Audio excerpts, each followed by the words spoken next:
大家好啊，我係 Amy，今日咧想同大家講下好嘅清潔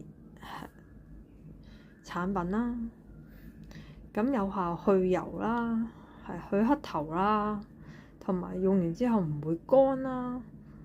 因為我哋而家香港地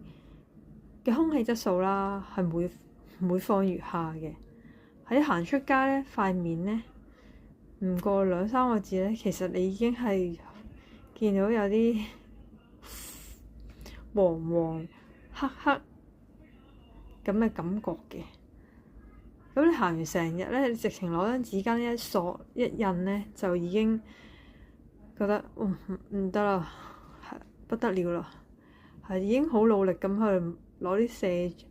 卸妝油啊、卸妝水啊，要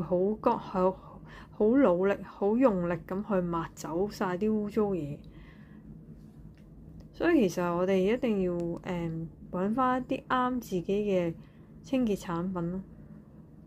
因為香港其實有好多即係所謂嘅大牌啦，其實你話佢清潔能力啊、效用好唔好咧，真係見仁見智啦。咁但係真係你話平價、貴價嘅我都用過，其實唔一定要用啲好貴價嘅，即係譬如嗰 SK-II 啊，真係賣到行晒啊。咁嗰啲係咪真係好啱用咧？咁又唔覺得特別啱用喎。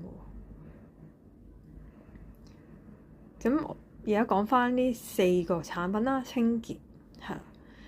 咁點解我會推介呢4個？特別係原胺嘅，其實呢4種我自己都有用嘅，係啊。但係我覺得，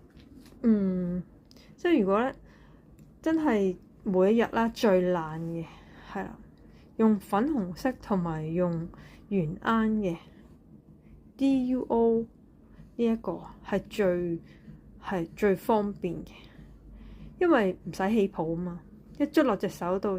擦咁就 OK 可以捽到。因為 DUO 呢個牌子裏面咧，其實有好多個細嘅分，即係有再細分係啲咩類型for 你去紋啊、修護啊。其實我用過晒佢哋好多種唔同嘅 product，即係所謂係 for，因為我自己比較有啲病態嘅清潔習慣嘅。咁所以我就會中意用佢黑色嘅多啲，同埋佢嗰個葡萄柚都係比較，即係我個人覺得佢比較